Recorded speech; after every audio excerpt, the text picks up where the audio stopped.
ఈ నెల 31 వరకు తెలంగాణ అసెంబ్లీ సమావేశాలు జరగనున్నాయి. దీనిపై బీఏసీ సమావేశంలో నిర్ణయం తీసుకున్నారు. స్పీకర్ ఛాంబర్లో జరిగిన బీఏసీ మీటింగ్కు సీఎం రేవంత్ రెడ్డి, ఉప ముఖ్యమంత్రి భట్టి విక్రమార్క, మంత్రులు శ్రీధర్ బాబు, పొన్నం ప్రభాకర్, ప్రభుత్వ విప్లు బీఆర్ఎస్ నుంచి హరీష్ రావు, ప్రశాంత్ రెడ్డి, బీజేపీ నుంచి మహేశ్వర్ రెడ్డి, సిపిఐ నుంచి కూనంనేని సాంబశివరావు, ఎంఐఎం నుంచి బలాల హాజరయ్యారు. ఈ నెల 31 వరకు తెలంగాణ అసెంబ్లీ సమావేశాలు జరగనున్నాయి. దీనిపై బీఏసీ సమావేశంలో నిర్ణయం తీసుకున్నారు.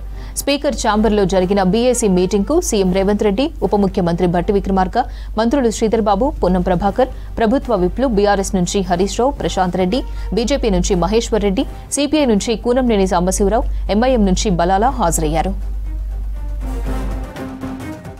ఈ నెల 31 వరకు తెలంగాణ అసెంబ్లీ సమావేశాలు జరగనున్నాయి. దీనిపై బీఏసీ సమావేశంలో నిర్ణయం తీసుకున్నారు.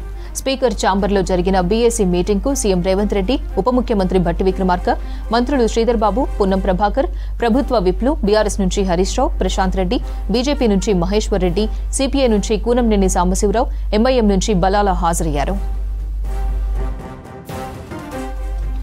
బీఏసీ సమావేశంలో నిర్ణయాలకు సంబంధించి మరిన్ని అప్డేట్స్ రాజు లైవ్ లో అందిస్తారు. రాజు, డీటెయిల్స్ ఏంటి?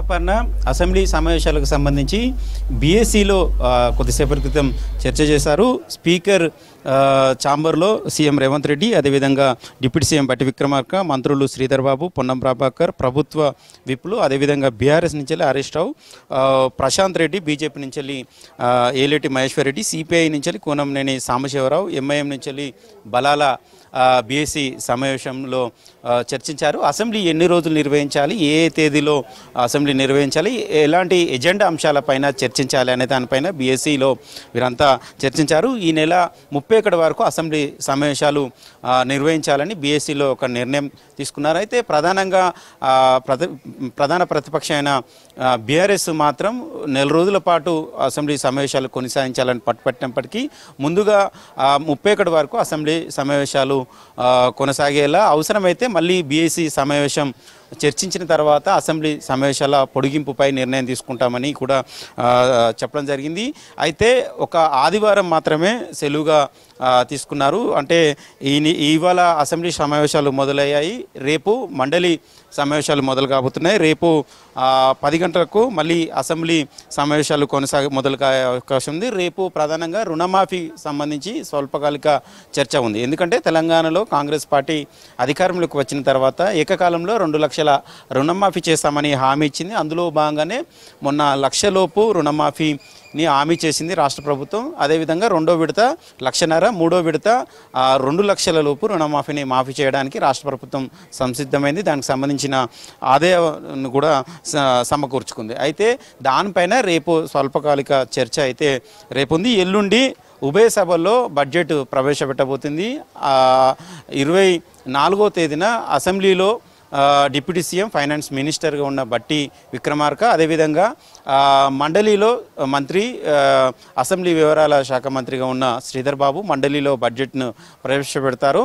అయితే బడ్జెట్ ప్రవేశపెట్టిన మరుసటి రోజు హాలిడే ఉంటుంది. కానీ ఇప్పుడు మాత్రం హాలిడే లేదు. మరుసటి రోజు కూడా సమావేశాలు, ఉభయ సమావేశాలు, సభలు సంబంధించిన సమావేశాలు కొనసాగే అవకాశం ఉంది. అదేవిధంగా బోనాల పండుగ ఈ నెల 28న హాలిడే, అంటే ఆదివారం నాడు బోనాల పండుగ సంబంధించిన హాలిడే.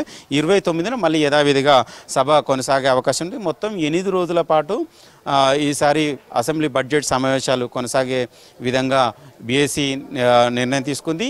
ఇవాళ మొదటి రోజు శాసనసభలో కంటోన్మెంట్ సంబంధించిన మొన్నటివరకు ఎమ్మెల్యే ఉన్న లాస్య నందిత సంబంధించిన సంతాప తీర్మానం ప్రవేశపెట్టింది. దాని మీద ఆ తీర్మానం మీద సభ్యులందరూ మాట్లాడారు, సంతాపం వ్యక్తం చేశారు. ఇక సభ వాయిదా పడింది. వాయిదా అనంతరం బీఏసీ సమావేశం కొనసాగింది. దానిలో సభకు సంబంధించిన నిర్వహణ దాని మీద చర్చించారు. ప్రధానంగా ఈసారి బడ్జెట్ అన్ని వర్గాలకు, అన్ని శాఖలకు సముచిత కేటాయింపులు ఉండేలాగా రాష్ట్ర ప్రభుత్వం కసరత్తు చేసింది. ప్రధానంగా తెలంగాణలో మూసీ డెవలప్మెంట్ మీద ఎక్కువగా ఫోకస్ పెట్టింది. దాంతోపాటు విద్య వైద్య శాఖలకు ఎక్కువగా ప్రాధాన్యత ఉండేలాగా బడ్జెట్ కేటాయింపులు ఉన్నట్లు తెలుస్తుంది. అదేవిధంగా దాంతోపాటు కొన్ని బిల్లులు కూడా అసెంబ్లీలో చర్చించే అవకాశం ఉంది. స్కిల్ డెవలప్మెంట్ మీద స్కిల్ యూనివర్సిటీ ఏర్పాటు, అదేవిధంగా విద్యా కమిషన్, అదేవిధంగా వ్యవసాయ కమిషన్ తీసుకురావాలని రాష్ట్ర ప్రభుత్వం భావిస్తుంది. దానికి సంబంధించిన కసరత్తు కూడా చేసింది. ఆ బిల్లులు కూడా అసెంబ్లీకి రాబోతున్నాయి. దానిలో చర్చించి తీర్మానించబోతున్నారు. అయితే అదేవిధంగా ప్రధానంగా తెలంగాణలో కాంగ్రెస్ పార్టీ అధికారంలోకి వచ్చిన తర్వాత ఉద్యోగాల భర్తీ, ఏ ఉద్యోగాలు ఇప్పటివరకు భర్తీ చేసినాం, తొలి 3 నెలల్లోనే 30,000 ఉద్యోగాలను భర్తీ చేసినాం. తర్వాత మరికొన్ని ఉద్యోగాలకు సంబంధించిన నోటిఫికేషన్ కూడా వేసినాం. మెగా డిఎస్సి కొనసాగుతుంది, దానికి సంబంధించిన పరీక్షలను నిర్వహిస్తున్నాం. జాబ్ క్యాలెండర్ పైన కూడా ఈ అసెంబ్లీ సమావేశాల్లో చర్చించాలని రాష్ట్ర ప్రభుత్వం భావిస్తుంది. ఇప్పటికే అన్ని శాఖలకు సంబంధించిన ఉద్యోగాల ఖాళీలకు సంబంధించిన సమాచారం సేకరించి జాబ్ క్యాలెండర్లో దశల వారీగా ఉద్యోగాలను భర్తీ చేసేలా ఒక కసరత్తు చేసింది. ఈ బడ్జెట్ సమావేశంలో అది కూడా అసెంబ్లీలో చర్చించి ఒక నిర్ణయం తీసుకుపోతున్నారు. ఇక అదేవిధంగా రుణమాఫీ విషయంలో ప్రతిపక్షాలు కూడా ప్రభుత్వం పైన విమర్శలు బయట చేస్తున్నారు. అయితే అసెంబ్లీ వేదికగా రుణమాఫీ విషయంలో చాలామంది రైతులకు అన్యాయం జరిగింది అనేది చర్చించాలని భావిస్తున్నారు. అందుకనే ఎక్కువ గడువు కోరినట్లు తెలుస్తుంది. అయితే ప్రభుత్వ ఉద్యోగులు, ప్రజాప్రతినిధులకు రుణమాఫీ చేయమని రాష్ట్ర ప్రభుత్వం ఒక నిర్ణయం తీసుకుంది. ఇక రైతు భరోసా విషయంలో కూడా ఈ అసెంబ్లీ సమావేశాల్లో కీలకంగా చర్చించే అవకాశం అయితే ఉంది. ఎందుకంటే గత ప్రభుత్వంలో ఎన్ని వందల ఎకరాలు ఉంటే అన్ని ఎకరాలకు పూర్తి స్థాయిలో రైతు బంధు పథకం ఇచ్చారు. కానీ ఇప్పుడు అదే రైతు బంధు పథకాన్ని రైతు భరోసాగా మార్చి ఈ ప్రస్తుతం ఉన్న ప్రభుత్వం అమలు చేయాలని భావిస్తుంది. అయితే రైతు భరోసా విషయంలో 5 ఎకరాల వరకు ఇవ్వాలా లేకపోతే 10 ఎకరాల వరకు ఇవ్వాలనే దానిపైన ఈ అసెంబ్లీ బడ్జెట్ సెషన్లోనే చర్చించాలని ప్రభుత్వం భావిస్తుంది. వీటితో పాటు మరికొన్ని అంశాలపైన అసెంబ్లీ బడ్జెట్ సమావేశంలో చర్చించే అవకాశం ఉంది. మొత్తం 8 రోజుల పాటే ఈ అసెంబ్లీ సెషన్స్ ఇప్పటివరకు అయితే బీఎస్లో తీసుకున్న నిర్ణయం వరకు అయితే 8 రోజుల వరకు కొనసాగే ఉంటాయి. ఈ నెల 31 వరకు అసెంబ్లీ సమావేశాలు కొనసాగుతున్నాయి. అవసరమైతే మళ్ళీ చర్చించి అసెంబ్లీ సమావేశాలు నిర్వహించాలని ప్రభుత్వం భావిస్తుంది. Right, thank you Raju.